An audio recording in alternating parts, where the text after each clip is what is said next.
Alhamdulillahil haqqal hamdi wa syukrillahil haqqa syukri wa la haula wa la quwwata illa billahil aliyyil azim. Allahumma shalli ala sayyidina Muhammad wa ala alihi wa sahbihi ajma'in amma ba'd. Faqad qala Allah subhanahu wa ta'ala fil Qur'anil Karim, a'udzu billahi minasy syaithanir rajim. Bismillahirrahmanirrahim. Syahrul Ramadan alladzi unzila fihi al-Qur'an hudan lin-nasi wa bayyinatin minal huda wal furqan. Faman syahida minkum syahra falyasumhu wa akhirul ayat. Shadaqallahul azim. Masyarakat muslimin wal muslimat, jamaah tarawih yang dirahmati oleh Allah Subhanahu wa taala. Bulan Ramadan memiliki banyak gelar. Syahrul Mubarak, Syahrul Maghfirah, Syahrul Falah, Syahrul Ilmi, bahkan disebut juga Syahrullah. Apa maksudnya? Bahwa bulan Ramadan adalah bulan yang sangat spesial, disebut sebagai bulan pengampunan, bulan maghfirah, bulan pembelajaran, bulan ilmu, bulan cinta, bulan kasih sayang. Maka sepantasnya lah di bulan yang penuh berkah ini, mari kita menaruh energi positif untuk mendapatkan ridho Allah Subhanahu wa taala dari segala aktivitas kebaikan dan ibadah yang kita laksanakan. Maka dari itu, pada kesempatan malam hari ini, kita sedikit ingin mengambil hikmah daripada bulan Ramadan, sebagaimana tadi ayat yang saya sampaikan, bahwa syahrul Ramadan alladzi unzila fihi al-Qur'an. Bulan Ramadan ini merupakan bulan turunnya kitab suci. Yang pertama, dalam riwayat menyebutkan bahwa Nabi Daud menerima kitab Zabur di hari ke-12 bulan Ramadan. Nabi Musa menerima kitab Taurat hari ke-6 di bulan Ramadan. Nabi Isa juga menerima kitab Injil di tanggal 13 Ramadan. Alhamdulillah, kitab suci kita umat Islam juga turun di bulan Ramadan. Ada riwayat yang mengatakan bahwa turunnya Al-Quran, nuzulul Quran, jatuh tanggal 17 Ramadan. Ada juga riwayat yang menyampaikan bahwa tanggal 27 Ramadan. Tapi yang masyhur, yang sering kita peringati adalah malam 17 Ramadan. Masyarakat muslimin, jamaah tarawih yang dirahmati oleh Allah Subhanahu wa taala. Pada kesempatan ini, mari kita sedikit melihat feedback ke belakang. Kita melihat bagaimana suasana, bagaimana kebatinan turunnya wahyu pertama. Jumhur ulama sepakat bahwa wahyu yang pertama kali turun adalah surah Al-Alaq. Ada juga yang menyebutkan surah Iqra, karena yang pertama kali adalah Iqra. Turunnya Al-Quran ini turun di Gua Hira. Gua Hira itu kurang lebih 6 sampai 7 km dari Masjidil Haram, berada di antara utara dan timur, tapi timur laut, kurang lebih 1 jam dari Masjidil Haram. Itu adalah sebuah gunung kecil dan hanya bisa masuk 1 orang. Ada juga yang mengatakan kurang lebih 1 orang. Nah, di saat itu Rasulullah SAW sering menyendiri, dan penyendiriannya itu selalu ke Gua Hira.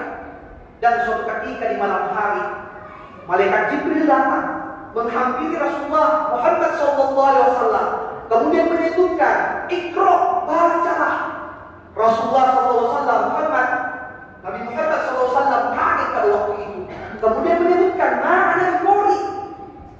Ada yang menyebutkan Nabi Muhammad tidak tahu membaca.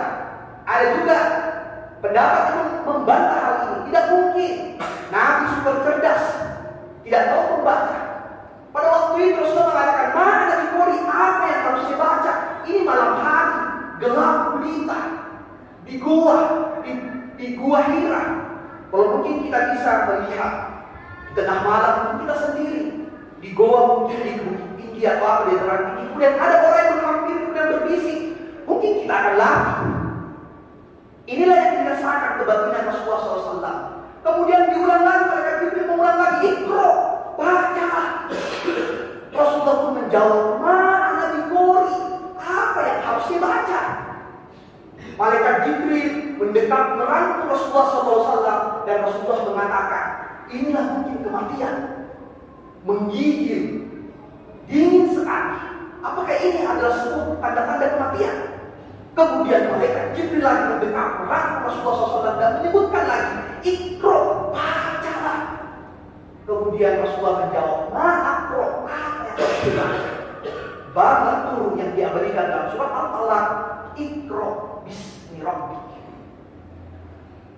Tidak mungkin malaikat Jibril mengulang kata Iqra 3 kali kalau tidak ada hikmah, tidak ada faedah yang akan kita dapatkan. Masyarakat muslimin jamaah takbir yang dirahmati oleh Allah Subhanahu wa taala. Maka dari itu ada beberapa mufassir yang menyebutkan Iqra di sini bacalah. Iqra di sini dalamilah, telitilah, bacalah tanda-tanda alam, bacalah tanda-tanda zaman, bacalah sejarah, bacalah dirimu sendiri. Maka dari itu salah satu hikmah dari turunnya Al-Quran, diulang Iqra 3 kali sebelum masuk Iqra bismi rabbik, memiliki faedah, memiliki hikmah yang perlu kita pahami bersama. Yang pertama, Iqra yang pertama adalah how to read. Apa yang harus kita baca? Apa yang kita baca? Iqra yang pertama ini adalah mereka yang senantiasa membaca Al-Quran hanya sebatas bacaan, hanya membaca Al-Quran.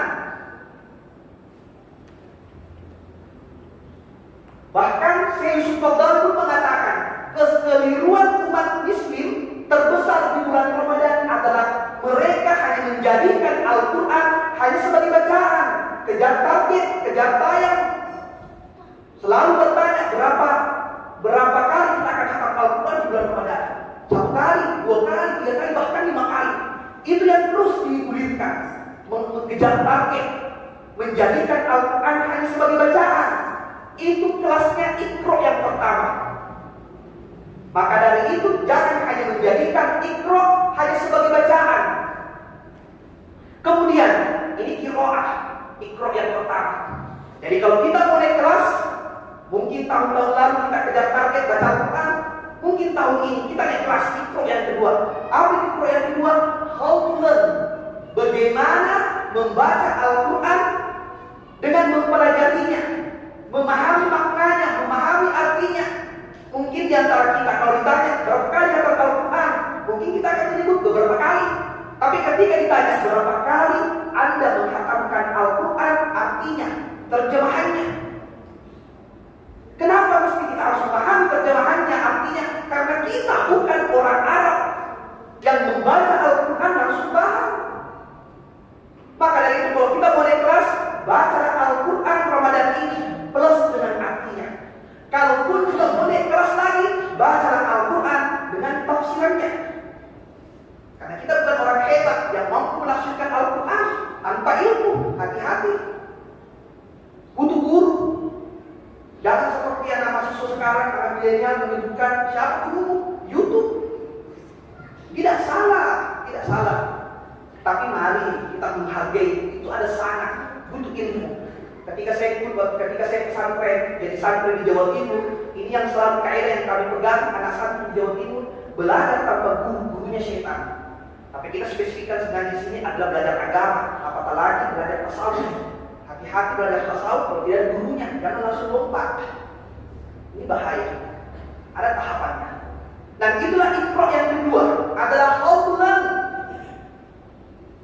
Sudah masuk kepada tadarus, menelaah Al-Quran dengan memahami maknanya. Kemudian Iqra yang ketiga adalah how to understand, apa yang perlu dipahami dalam Al-Quran. Mari membaca Al-Quran, sudah memiliki, karena kita sering mendengar terjemahannya, kita sudah memahami apa yang dimaksud, akhirnya sudah paham. Bahkan ada riwayat, bahkan banyak kita temukan, ada orang ketika memahami Al-Quran, kemudian meneteskanlah air matanya. Karena dia sudah melibatkan emosional, understand, sudah memahami apa yang dibaca dalam Al-Quran. Yang ketiga ini disebut dengan tilawah. Di sini Iqra yang ketiga juga mengajarkannya. Alhamdulillah di masjid kita, Masjid Syahrul Fatimah, ada juga pesantren Tahfizul Quran. Ini adalah sebuah keberkahan di wilayah kita. Tapi saya menghimbau kepada adik-adik santri, jangan berhenti hanya sampai menghafal Al-Quran, karena itu baru kelas paling awal, kelas 1 Iqra. Kemudian yang terakhir, yang keempat adalah turunlah ayat ini yang diberikan dalam Al-Quran surah Al-Quran. Iqra bismi rabbikal ladzi khalaq. Iqra bismi rabbik adalah how to meditate. Bagaimana Al-Quran kita jiwai, bagaimana Al-Quran kita tadabburi, bagaimana membaca Al-Quran dengan pendekatan ilmu. Karena repot membaca Al-Quran kalau hanya terjemahan. Contoh dalam surah Ar-Rahman, Rabbul Masyriqaini wa Rabbul Maghribaini. Allah memilih dua tempat terbenamnya matahari, dua tempat terbitnya matahari. Orang yang bilang ilmu, masa ada matahari terbenam di tempat? Masa ada matahari terbit di tempat? Benar. Dekati ilmu dengan ilmu falak, dekati ilmu dengan astronomi. Salah itu ketika ada jemaah yang mengatakan matahari tenggelam di barat, itu keliru. Pertanyaannya di bulan berapa dulu? Matahari itu bergerak, terbenam. Baru masuk Maret, April, Mei, Juni. Matahari hanya sampai 25 derajat, kembali lagi. Agustus, September, kembali lagi ke equinox. Ada posisi matahari. Gara-gara perjalanan matahari inilah tidak setiap hari sholat subuh kita jam 5, tidak setiap hari sholat maghrib kita jam 6. Karena ini matahari bergerak. Apa hikmahnya? Akan ada 2 kali setahun matahari berada di atas Ka'bah. Semua badai yang tegak lurus merupakan bumi semua yang menghadap Ka'bah. Tanggal berapa? 28 Mei dan 16 Juni. Matahari bergerak. Di kulli halqah barakah. Setiap ada gerakan ada keberkahan. Setiap ada gerakan ada harapan. Setiap ada gerakan ada perubahan. Jadi bergerak, jangan tidur terus. Karena ada keberkahan di sini. Matahari pun mencontohkan hal ini. Banyak contoh Al-Quran. Jadi marilah membaca Al-Quran. Jangan hanya jadikan Al-Quran sebagai bacaan.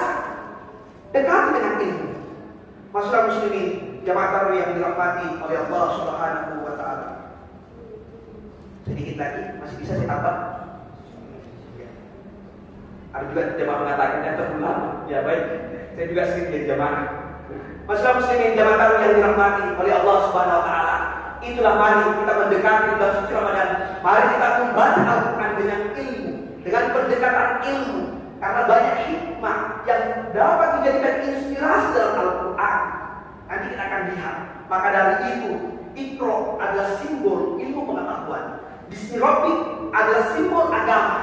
Iqra tanpa Bismi Rabbik menjadikan manusia liar, kajili-jili, tale-talekan, semakin pintar, semakin kurang ajar. Karena dia mengamalkan Iqra tanpa Bismi Rabbik. Apa maksudnya? Epistemologi keislaman kita adalah sumber ilmu pengetahuan dalam Islam itu adalah science for mardatillah. Kita menuntut ilmu, kita mendapatkan ilmu untuk mendekatkan diri kepada Allah. Bukan epistemologinya orang barat. Science for science, mendapatkan menuntut ilmu untuk pengembangan ilmu pengetahuan, akhirnya menghasilkan value free, bebas nilai. Tergantung orang Arab mengatakan kau pintar membodohi, susah. Pintar apa dan sebagainya, kapitalisme apa dan sebagainya. Karena itu sebenarnya barat.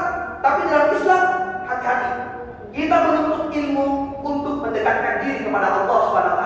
Maka Imam Syaf'i pernah mengatakan, ketika ilmu bertambah, ketika hartamu bertambah, tapi lantas ibadahmu tidak ikut bertambah, maka ada yang salah ketika kamu belajar. Ada yang salah ketika kamu mencari uang.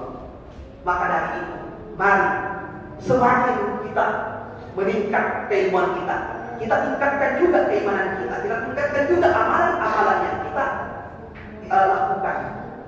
Apatah lagi di bulan suci Ramadan, semua kebaikan-kebaikan yang kita lakukan berlipat ganda.